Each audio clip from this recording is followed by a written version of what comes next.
দেখছেন ATN news. রাত 12টার executive আওয়ারের সঙ্গে আছি আমি মেহেদি মৃধা এবং আমি আদ্রিতা ইসলাম। শুরুতেই জানাবো এক্সিকিউটিভ আওয়ারের প্রধান প্রধান শিরোনামগুলো।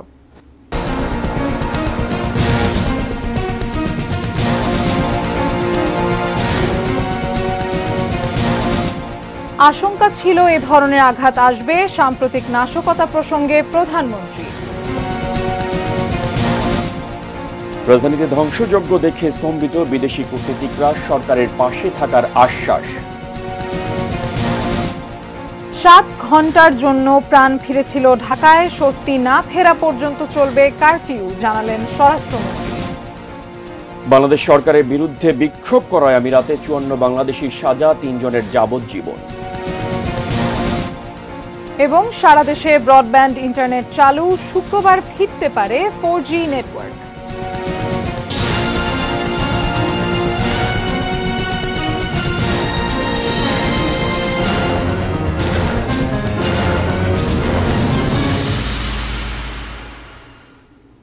এবারে বিস্তারিত। দেশ জুড়ে সাম্প্রতিক নাশকতার চিত্র তুলে ধরে প্রধানমন্ত্রী শেখ হাসিনা বলেছেন, আশঙ্কা ছিল এ ধরনের একটা আঘাত আসবে। কোটা বিরোধী আন্দোলনে কেউ নিহত হওয়ার আগেই যুক্তরাষ্ট্রের স্টেট ডিপার্টমেন্ট 2টি লাশ পড়ার খবর কিভাবে জানল, সেই প্রশ্ন রেখেছেন তিনি। বুধবার বিকেলে প্রধানমন্ত্রীর কার্যালয়ে আয়োজিত এডিটর্স গিল্ডের সঙ্গে মত বিনিময় সভায় প্রধানমন্ত্রী এ প্রশ্ন করেন। টানা সহিংসতা ঠেকাতে জারি করা কারফিউ শিথিলের পর বুধবার সীমিত পরিসরে খুলেছে অফিস আদালত, চালু হয়েছে ব্রডব্যান্ড ইন্টারনেট। এমন প্রেক্ষাপটে দেশের বিভিন্ন গণমাধ্যমের সম্পাদক, বার্তা প্রধান ও জ্যেষ্ঠ সাংবাদিকদের সামনে সার্বিক পরিস্থিতি তুলে ধরেন প্রধানমন্ত্রী শেখ হাসিনা। তিনি জানান, ঢাকাকে চারপাশ থেকে ঘিরে নাশকতা চালিয়েছে দুর্বৃত্তরা। সমস্ত বাংলাদেশ থেকে শিবির, জামাত এরা কিন্তু ঢুকে আসছে, সাথে সাথে ছাত্র দলেরও ক্যাডাররা কিন্তু সক্রিয় ছিল, কারণ যতগুলি ঘটনা ঘটছে এরাও কিন্তু সম্পৃক্ত।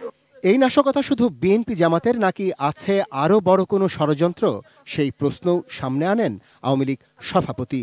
তখনও কোনো লাশ পড়ে নাই, কিন্তু স্টেট ডিপার্টমেন্টের বক্তব্য এসে গেল যে 2টি লাশ পড়েছে। তাই লাশের খবর তাদের কে দিল? তাহলে লাশ ফেলার নির্দেশটা কে দিয়েছিল?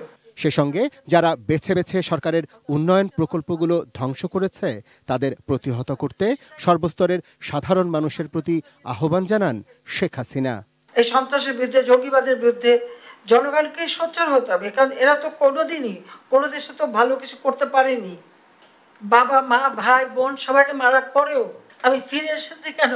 ওই গরিব দুঃখী মানুষের জন্য, সাধারণ মানুষের জন্য। যতক্ষণ তার প্রাণ আছে দেশের মানুষের জন্য কাজ করে যাবেন বলেও জানান প্রধানমন্ত্রী। কে গালি দিল আর কে সুনাম করলো ওটা নিয়ে চিন্তা করি না, আমি এটাই চিন্তা করি যে আমার দেশের মানুষ ভালো থাকুক এবং সুস্থ থাকুক, সেটা আমি চাই। আবারও বললাম যে আবার কতগুলি রক্ত ঝরলো, যেটা কখনো আমার কাম্য ছিল না। সাম্প্রতিক টানা সহিংসতার পেছনে কারা রয়েছে তা খুঁজে দেখতে এবং ইন্টারনেট ব্যবহার করে ছড়িয়ে দেয়া গুজব প্রতিরোধে গণমাধ্যমকে উদ্যোগী হওয়ার আহ্বান জানান সরকার প্রধান। মানুষকে সচেতন করতে গণমাধ্যমের দায়িত্বের কথাও মনে করিয়ে দেন আওয়ামী লীগ সভাপতি ও প্রধানমন্ত্রী শেখ হাসিনা। ডিজিটাল বাংলাদেশ করেছি, তার সুফল মানুষ পেয়েছে, কুফল মানুষ পেল। Arafat Siddiqui, ATN News, Dhaka. পূর্ব পরিকল্পনার অংশ হিসেবেই ছাত্র আন্দোলনকে সরকার পতনের আন্দোলনে রূপ দিতে চেয়েছিল বিএনপি জামায়াত। তাই কোটা সংস্কার আন্দোলনে ছাত্রদের পাশাপাশি 2টি দলের নেতাকর্মীদেরও সক্রিয় অংশগ্রহণ ছিল, এ দাবি গোয়েন্দাদের। বিস্তারিত সাব্বির আহমেদের রিপোর্টে। কোটা সংস্কারের দাবিতে চলতি মাসের শুরু থেকেই চলছে শিক্ষার্থীদের আন্দোলন। 15 জুলাই এই আন্দোলনে সহিংস ঘটনা ঘটে। 18 জুলাই সারা দেশে শিক্ষার্থীদের কর্মসূচি কমপ্লিট শাটডাউন। এই কর্মসূচি চলাকালেই শুরু হয় ভাঙচুর, জ্বালাও পোড়াও সহ নানা সহিংস ঘটনা। আন্দোলনের নামে মেট্রো রেল, পদ্মা সেতু, এক্সপ্রেসওয়ে, টোল প্লাজা, সেতু ভবন, দুর্যোগ ব্যবস্থাপনা অধিদপ্তর, বিটিবি সহ গুরুত্বপূর্ণ নানা স্থাপনায় অগ্নিসংযোগ ও ভাঙচুর চালানো হয়।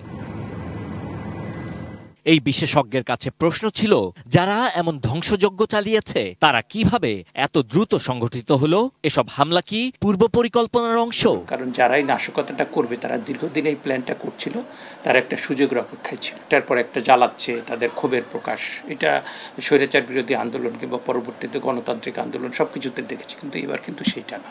আপনার হামলা হয়েছে টার্গেট করে, মেট্রো রেলে, পদ্মা সেতু কোন জায়গা থেকে নিয়ন্ত্রিত হয়, তারপরে আপনি কোথাও দেখবেন যে এইটা আক্রান্ত হয়েছে, এই ভবনটা আক্রান্ত হয়েছে, মাঝখানেরটা হয়নি, পরেরটা আক্রান্ত হয়েছে, তারপরে বিটিভি। গোয়েন্দাদের দাবি, ছাত্রদের কাঁধে বন্দুক রেখে দেশে সরকার পতনের পায়তারা চলছিল, আর এতে সরাসরি বিএনপি ও জামাতের শীর্ষ হাইকমান্ডের নির্দেশনা ছিল, যার তথ্য প্রমাণ রয়েছে তাদের কাছে।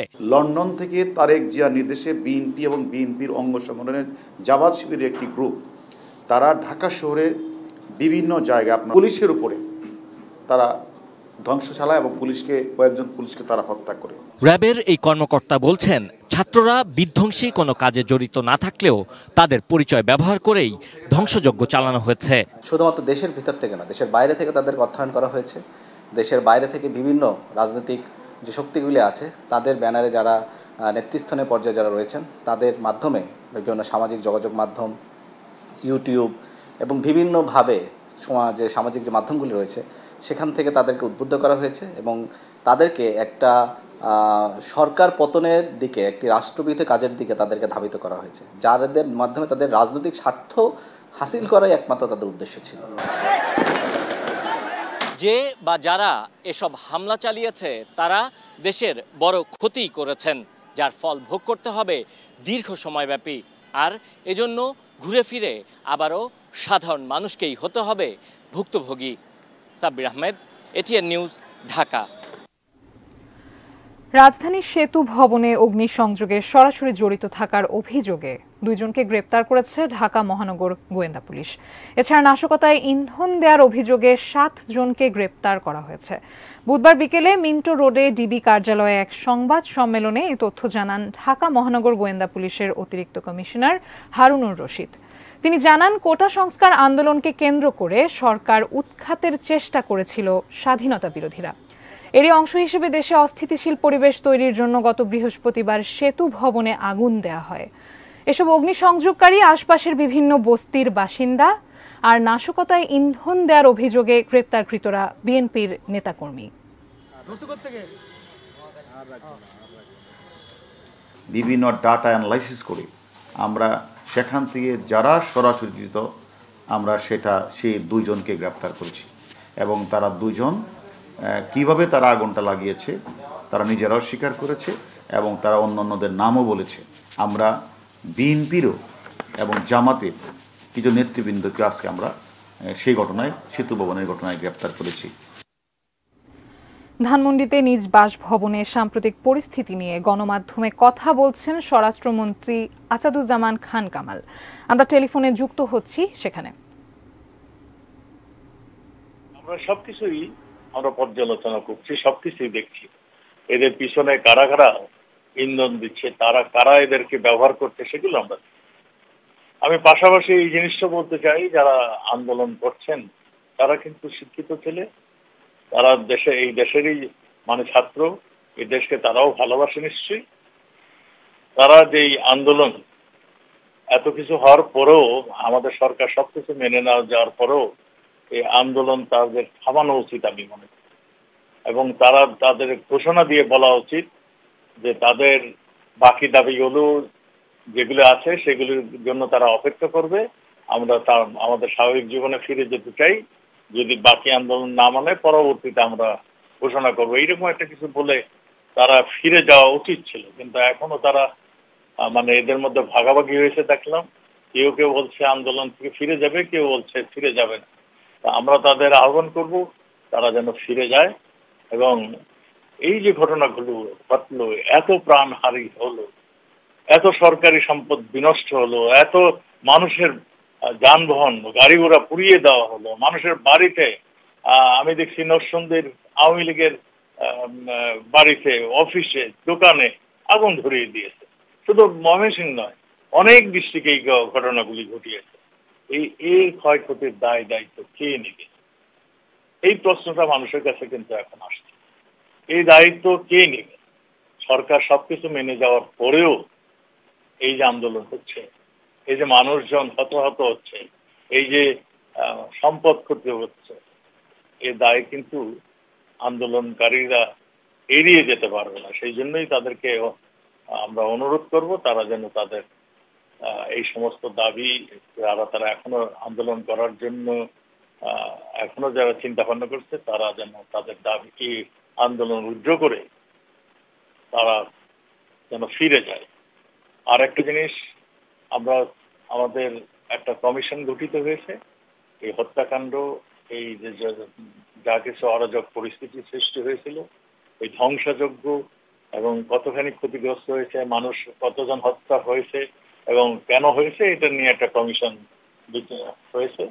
আমরা আশা করি তারা একটা সুন্দর রিপোর্ট আমাদেরকে দিবে। সেই রিপোর্ট অনুযায়ী আমরা ভবিষ্যতে আমাদের সরকার সেই কর্মকাণ্ড পরিচালনা করবে। আজকে এই পর্যন্তই। আমরা ধীরে ধীরে এই সন্ধ্যা আইন কিংবা কারফিউ যেটাই বলি, আমরা ধীরে ধীরে এটাকে আরো সহনীয় পর্যায়ে নিয়ে আসবো, আরো শিথিল করব। আর এখন পর্যন্ত আমার মনে হয় যেভাবে চলছে সেভাবেই চলবে। আপনাদেরকে অনেক ভালো। আবার একটা প্রশ্ন, আপনি বলছেন যে শিক্ষার্থীদের আন্দোলন করে দেওয়া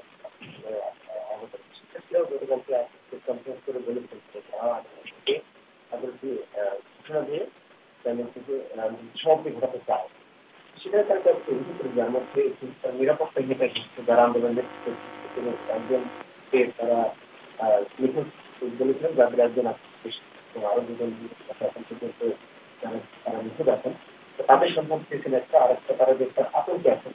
আইন শৃঙ্খলা বাহিনীর ক্ষেত্রে তাদেরকে তুলে নেওয়া হচ্ছে এরকম অভিযোগে তারা করেছে। এইটার ব্যাপারে আপনি কি নিশ্চয়তা দেবেন তাদের এই গ্রেপ্তার আপনার ব্যাপারে এবং এই যে অভিযোগটি সেটির ব্যাপারে?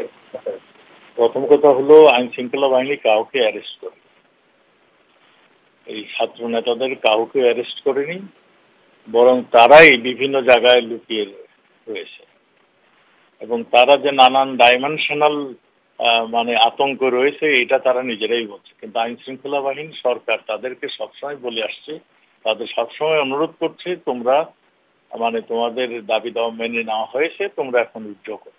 কিন্তু তারা বিভিন্ন, আমি আগেই বলেছি, বিভিন্ন স্বার্থান্বেষী, বিভিন্ন দল, বিভিন্ন গোষ্ঠী তাদেরকে উৎসাহ দিচ্ছে, তাদেরকে প্ররোচনা দিচ্ছে তারা ধ্বংসাত্মক কাজের লিপ্ত হওয়ার জন্য। আমি সেটাই বলছি, সেই জায়গা থেকে যেন সরে আসে।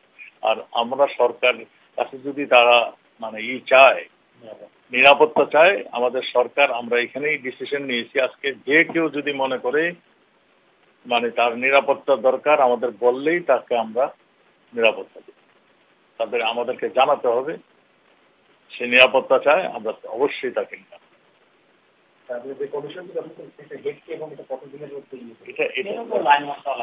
এটা আইন মন্ত্রণালয় রয়েছে, এটা ওইটার কথাই। থ্যাংক ইউ ভাইয়া।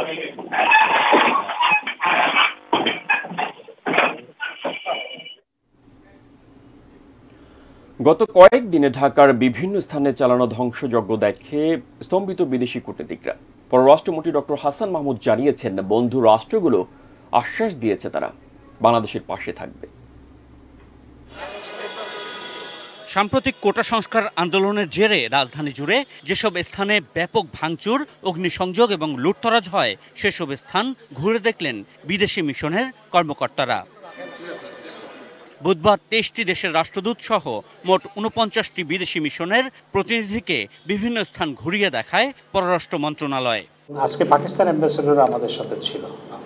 জি, পাকিস্তান অ্যাম্বাসেডর গেছিল। আজকে টোটাল ৪৯টি মিশনের প্রতিনিধিরা ছিল, ৩০ জন অ্যাম্বাসেডর ছিল। এরকম ভয়াবহ ধ্বংসযজ্ঞ দেখে হতবাক বিদেশি বন্ধুরা। একথা জানিয়ে পররাষ্ট্রমন্ত্রী ডক্টর হাসান মাহমুদ বলছেন, প্রতিটি হামলার ফুটেজ জোগাড় হয়েছে, সেগুলো প্রমাণ হিসেবে বিদেশি বন্ধুদের দেখানো হয়েছে। তারা সচক্ষে দেখার পর তারা স্তম্ভিত হয়ে গেছে। আমি নিজে স্তম্ভিত। আমি বিটিভিতে এরকম ধ্বংসযজ্ঞ, প্রতিটি জায়গায় এরকম ধ্বংসযজ্ঞ আমার কল্পনার বাইরে ছিল। আপনারা যখন যাবেন আপনারা স্তম্ভিত হয়ে যাবেন। কূটনীতিকদের ধ্বংসযজ্ঞ দেখানোর পর বিকেলে রাষ্ট্রীয় অতিথি ভবন পদ্মায় সংবাদ সম্মেলন করেন পররাষ্ট্রমন্ত্রী। তিনি জানান, কারা বিটিভি সহ বিভিন্ন স্থাপনায় হামলা করেছে তাদের ফুটেজ দেখে দেখে সাজার ব্যবস্থা করা হচ্ছে। প্রতিটি ঘটনার ভিডিও ফুটেজ আছে, বিটিভিতে কারা আগুন ধরিয়েছে, কারা গেট ভেঙেছে, ভিডিও ফুটেজ আছে, সেটি দেখানো হয়েছে আজকের কূটনীতিকদের। প্রতিটি ঘটনার আমাদের কাছে যথেষ্ট ফুটেজ আছে, সেটি দেখে দেখে প্রত্যেকের বিরুদ্ধে আইনগত ব্যবস্থা গ্রহণ করতে আমরা বদ্ধপরিকর। আমি বিটিভিতে গিয়ে জিজ্ঞেস করেছি কিভাবে তারা ঢুকলো। তখন তারা বলেছে সেদিন পুলিশের গুলি করার কোনো অর্ডার ছিল না। পুলিশ আক্রান্ত হয়েছে কিন্তু পুলিশ কোনো গুলি ছোড়েনি, কারণ পুলিশের উপর গুলি ছোড়ার কোনো আদেশ ছিল না, অনুমতি ছিল না। Ashikur Rahman Apu, ATN News, Dhaka. আদিতে একটা বিষয় আপনি দেখবেন যে 5 দিন পরে শাটডাউন কিন্তু শিথিল করা হয়েছে এবং চিরচেনা যানজট কিন্তু আমরা দেখতে পেয়েছি। অফিসে প্রচুর মানুষ তারা অফিস আদালতে ফিরেছেন এবং আপনি কিছু বিষয় সেখানে লক্ষ্য করবেন যে যান চলাচল বেশ ভালো পরিমাণ যান চলাচল চলেছে, শুধু গণপরিবহন একটু কম ছিল। যেমনটি বলছিলেন মেহেদী, এবং প্রায় সব সড়কেই ছিল ঢাকার চিরচেনা যানজট এবং মেট্রো রেল ও এলিভেটেড এক্সপ্রেসওয়ে বন্ধ থাকায় এবং সড়কে গণপরিবহন কম থাকায় আপনি যেমনটি বলছিলেন নগরবাসীকে কিন্তু ভীষণ ভোগান্তিতে পড়তে হয়। এটি নিয়ে আমাদের একটি বিস্তারিত প্রতিবেদন আছে স্বপন আহমেদের, আমরা দেখে নিব প্রতিবেদনটি।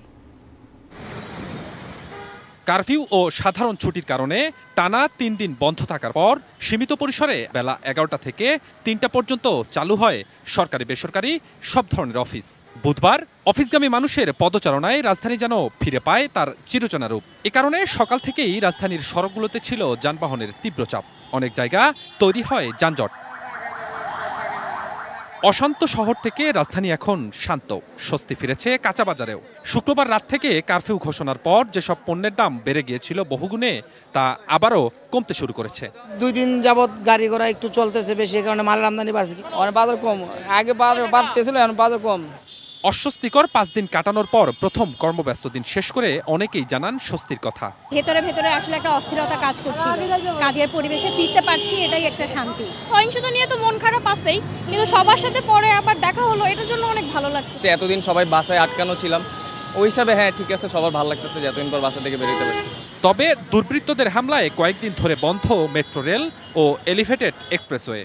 এছাড়া সড়কে গণপরিবহনের সংখ্যা প্রয়োজনের তুলনায় কম থাকায় অফিস ফেরত মানুষদের পড়তে হয় চরম ভোগান্তিতে। অনেকে হেঁটেই গন্তব্যে রওনা করেন। ভূতের গলি থেকে বাংলা মোটর আসলাম যে বাসে উঠবো, কোনো বাসে উঠতে পারি না, আসলাম কারণ বাজার উঠতে পারছি না।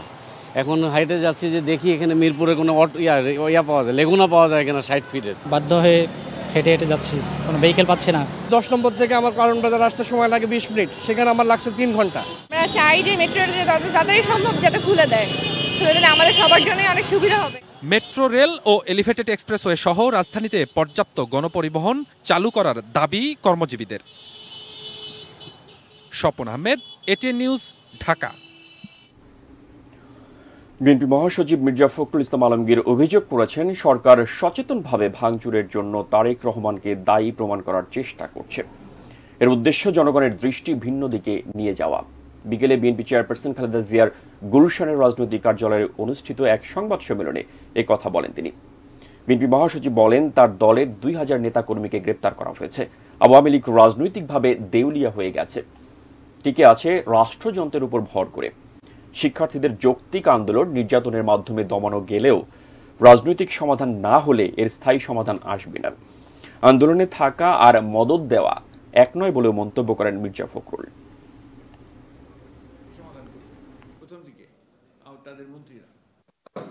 সেই ব্যাপারে কিন্তু তারা কোনো কথা বলছে না, বিভিন্নভাবে প্রমাণ করার চেষ্টা করছে যে বিদেশ থেকে আপনার অর্থ পাঠানো হয়েছে এবং আপনার এখানে কিছু কিছু লোক অর্থ জোগাড় করেছেন। তারা এই কথাগুলো বলে আজকে জনগণকে তারা বিভ্রান্ত করার চেষ্টা করছেন পুরোপুরিভাবে যে এটা একটা পরিকল্পিত ঘটনা। আমিও মনে করি যে এটা পরিকল্পিত ঘটনা। সেই পরিকল্পিত ঘটনাটা ঘটিয়েছে সরকার তার বাহিনী দিয়ে, তার বিভিন্ন লোক দিয়ে তার মূল জায়গা থেকে তারা দৃষ্টি সরিয়ে নিতে চায়। বাংলাদেশ সরকারের বিরুদ্ধে বিক্ষোভ মিছিল করে সংযুক্ত আরব আমিরাতে যাবজ্জীবন কারাদণ্ডে দণ্ডিত হয়েছেন 3 বাংলাদেশি। বিভিন্ন মেয়াদে সাজা পেয়েছেন মোট 54 জন। তবে এ কারণে মধ্যপ্রাচ্যের গুরুত্বপূর্ণ ইস্ট্রোমো বাজারে বাংলাদেশিদের প্রবেশ বন্ধ হচ্ছে না, জানিয়েছেন পররাষ্ট্রমন্ত্রী ও প্রবাসী কল্যাণ প্রতিমন্ত্রী। কোটা সংস্কার আন্দোলনে সংহতি জানিয়ে সংযুক্ত আরব আমিরাতে বাংলাদেশ সরকারের বিরুদ্ধে বিক্ষোভ করায় সম্প্রতি গ্রেপ্তার হয়েছেন বেশ কিছু সংখ্যক প্রবাসী শ্রমিক। এদের মধ্যে 54 জনকে বিভিন্ন মেয়াদে সাজা দেওয়া হয়েছে বলে জানিয়েছেন পররাষ্ট্রমন্ত্রী ডক্টর হাসান মাহমুদ। সেই বিক্ষোভের পর তাদেরকে গ্রেপ্তার করা হয়েছে। আরব আমিরাতে 54 জনকে শাস্তি দিয়েছে, 3 জনকে যাবজ্জীবন কারাদণ্ড দিয়েছে, একজনকে 11 বছর, বেশ কয়েকজন 10 বছর কারাদণ্ড দিয়েছে।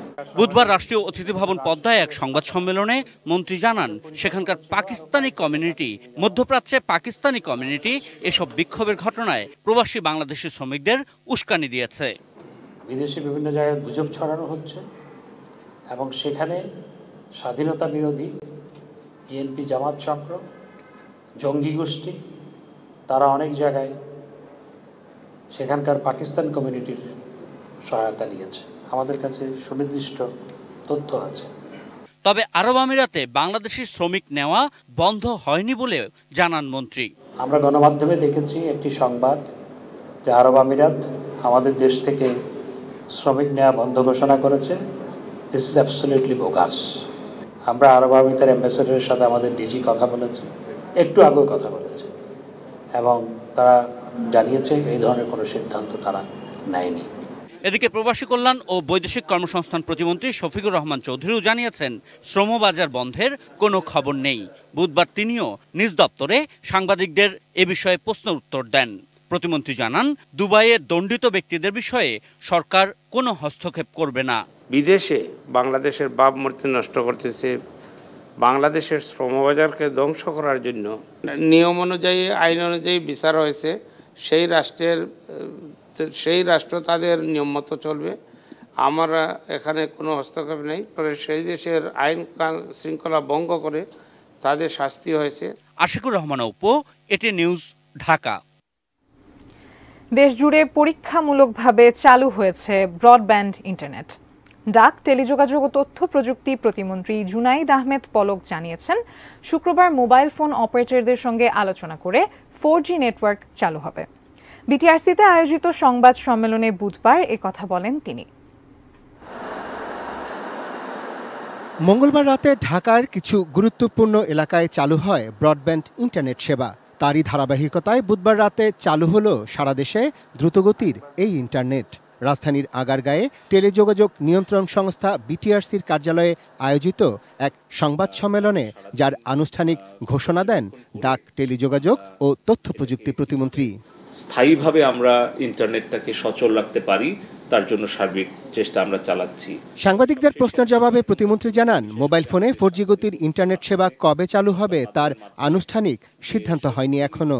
আগামী শুক্র অথবা শনিবারে অ্যামটবের সাথে বৈঠক করে তাদের যে প্রস্তুতি এবং তাদের যে সক্ষমতা, এটা বিবেচনায় নিয়ে আমরা চেষ্টা করছি যে আগামী সোমবারের মধ্যে যাতে করে আমরা মোবাইল নেটওয়ার্কটাও আমরা 4Gটা সবার কাছে নিয়ে আসতে পারি।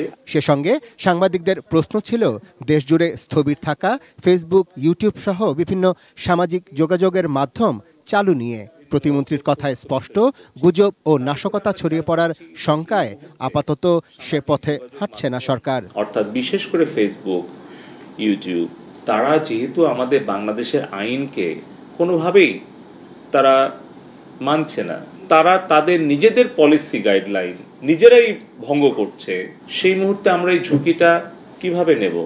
এই কারণে আমরা বলছি বিটিআরসির মাধ্যমে ফেসবুককে আমি চিঠি পাঠাবো যে তারা যাতে তাদের নিজেদের প্রাইভেসি অ্যান্ড পলিসি তারা নিজেরা মানে, তাদের সেলফ রেগুলেশন এবং বাংলাদেশের যে আইন, বাংলাদেশের যে ধর্মীয় মূল্যবোধ এবং বাংলাদেশের নাগরিকদের নিরাপত্তা, এগুলো বিবেচনায় নিয়ে তারা যদি দায়িত্বশীল আচরণ করে এবং তারা এসে যদি সেই প্রতিশ্রুতি দেয় তখন আমরা বিবেচনা করে দেখব। তাহলে দেশজুড়ে ফেসবুক ভিত্তিক বাণিজ্য বা অ্যাপ কমার্সের ব্যবসায়ীদের জন্য কি পরামর্শ, সেই প্রশ্ন ছিল প্রতিমন্ত্রীর কাছে।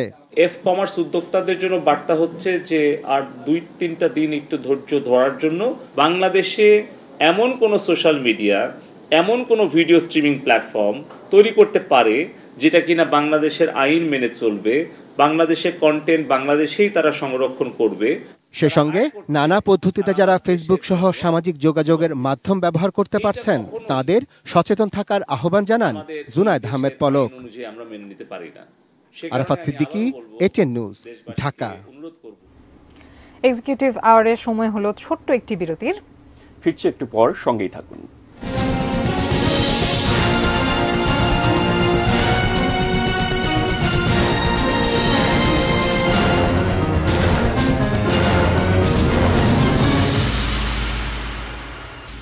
বিরতি শেষে আবারও আমন্ত্রণ জানাচ্ছি এক্সিকিউটিভ আওয়ারে। নরসিংদী জেলা কারাগার থেকে পালানো 2 নারী জঙ্গিকে গ্রেপ্তার করেছে ডিএমপির counter terrorism and transnational crime CTTC. গ্রেপ্তারকৃত 2 নারী জঙ্গির নাম ইশরাত জাহান মৌ ও খাদিজা পারভিন মেঘলা। বুধবার দুপুরে তথ্যটি নিশ্চিত করে সিটিটিসির প্রধান মোহাম্মদ আসাদুজ্জামান জানান, গত রাতে রাজধানীর মিরপুর থেকে তাদের গ্রেপ্তার করা হয়।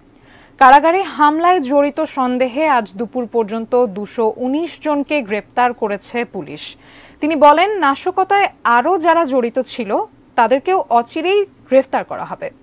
বন্দি পালানোর ঘটনায় নরসিংদী কারাগারের জেল সুপার আবুল কালাম আজাদ ও জেলার কামরুল ইসলামকে গতকাল সামরিক বরখাস্ত করা হয়েছে।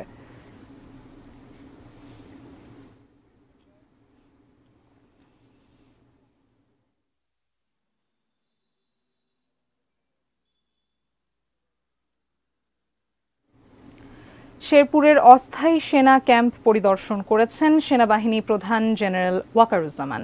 বুধবার সকালে সেনাবাহিনীর একটি হেলিকপ্টারে করে তিনি সেখানে যান। শেরপুরের শহীদ মুক্তিযোদ্ধা স্মৃতি স্টেডিয়ামে নেমে সেনা সদস্যদের সঙ্গে কুশল বিনিময় করেন ও খোঁজ খবর নেন জেনারেল ওয়াকারুজ্জামান। বেসামরিক প্রশাসনের সঙ্গে কাজ করে আইনশৃঙ্খলা পরিস্থিতির উন্নতি সাধন এবং শান্তিপূর্ণ পরিবেশ ফিরিয়ে আনায় সেনাপ্রধান তাদেরকে ধন্যবাদ জানান। পরে সেনাবাহিনী প্রধান স্টেডিয়ামের সম্মেলন কক্ষে শেরপুরের জেলা প্রশাসক, স্থানীয় সেনা ইউনিটের বিভিন্ন পর্যায়ের কর্মকর্তা, পুলিশ সুপার ও জনপ্রতিনিধিদের সঙ্গে বৈঠক করেন।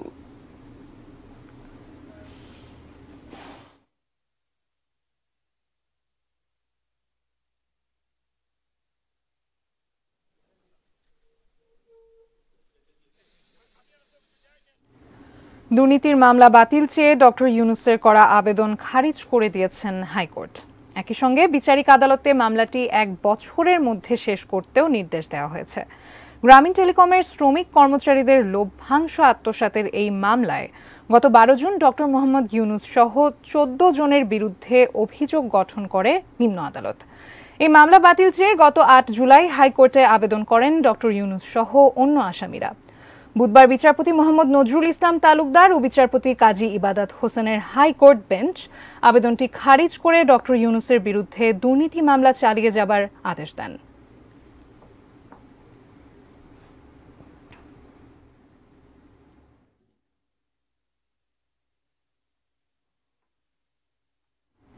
এবারে দেখবেন business news presented by Pubali bank PLC.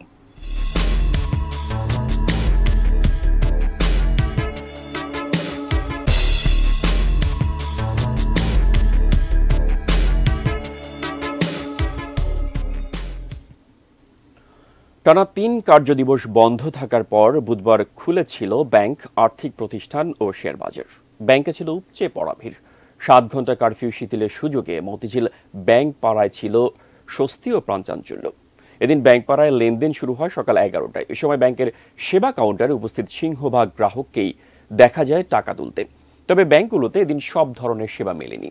এছাড়া এদিন শেয়ার বাজারে লেনদেন শুরু হলেও সূচক ছিল নেতিবাচক ধারায়। দিনের কর্মব্যস্ততার স্বাভাবিক সময়ের প্রায় পুরোটাই আজ কারফিউ মুক্ত থাকায় নগরীর অনেক মার্কেট, শপিং মলও আজ খুলেছিল। তবে খুব একটা ক্রেতার সমাগম বা বিক্রি বাট্টা দেখা যায়নি।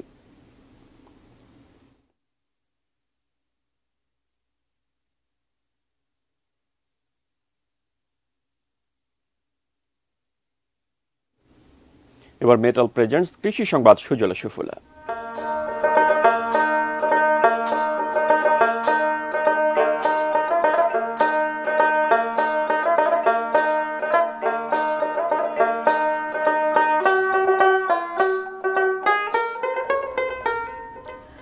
নাটোরে হঠাৎ করে বিলের পানি বেড়ে যাওয়ায় সময়ের আগেই কাটতে হচ্ছে অপরিপক্ক পাট।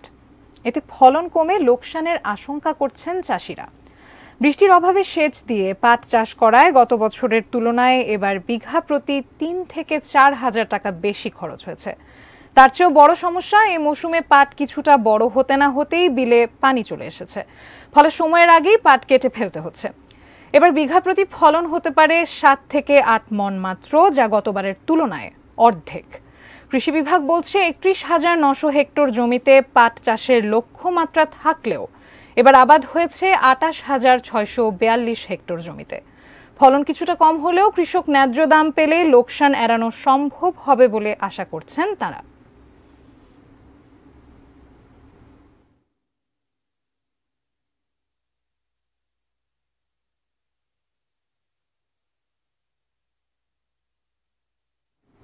এবারে দেশের বাইরের খবর।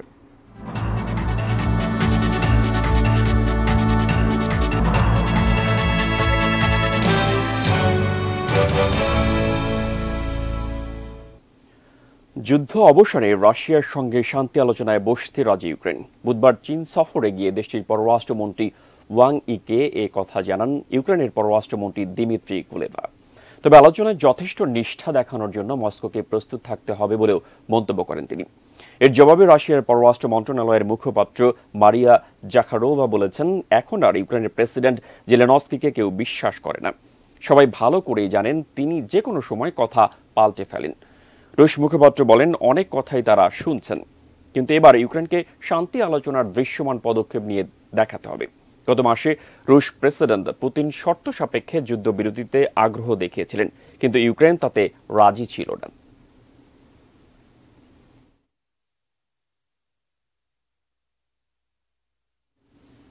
দলীয় সিদ্ধান্তের বিরুদ্ধে পার্লামেন্টে ভোট দেয় বাংলাদেশি বংশোদ্ভূত এমপি আফসানা বেগম সহ ক্ষমতাসীন লেবার পার্টির 7 এমপিকে 6 মাসের জন্য বরখাস্ত করা হয়েছে।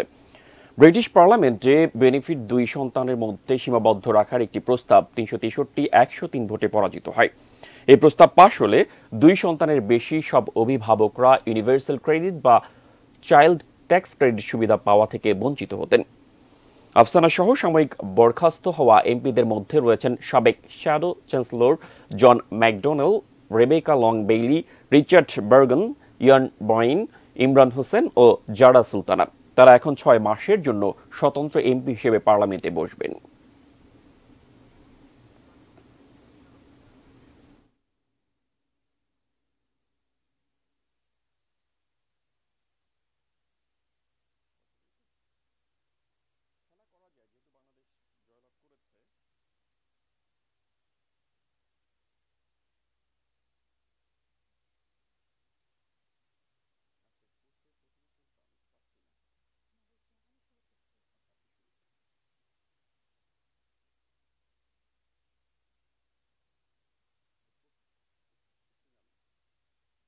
এবার এক নজরে শিরোনামগুলো জানিয়ে দিচ্ছি আরো একবার।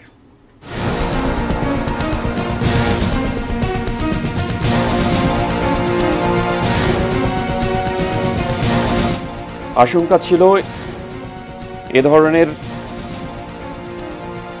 আঘাত আসবে, সাম্প্রতিক নাশকতা, বললেন প্রধানমন্ত্রী।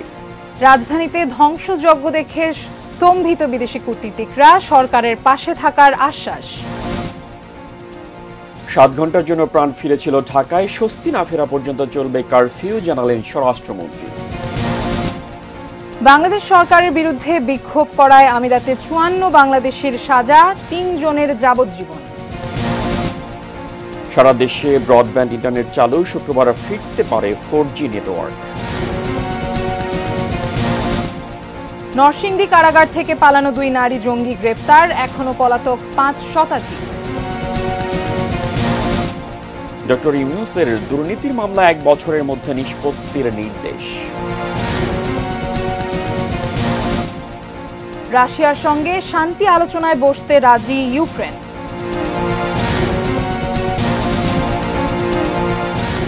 এই ছিল এক্সিকিউটিভ আওয়ার। এটি নিউজের সব খবর জানতে ভিজিট করুন www.atnewstv.com। এছাড়া চোখ রাখুন এটিএন নিউজের ইউটিউব ও ফেসবুক পেজে, সঙ্গে থাকুন, দেখতে থাকুন এটিএন নিউজ। ধন্যবাদ।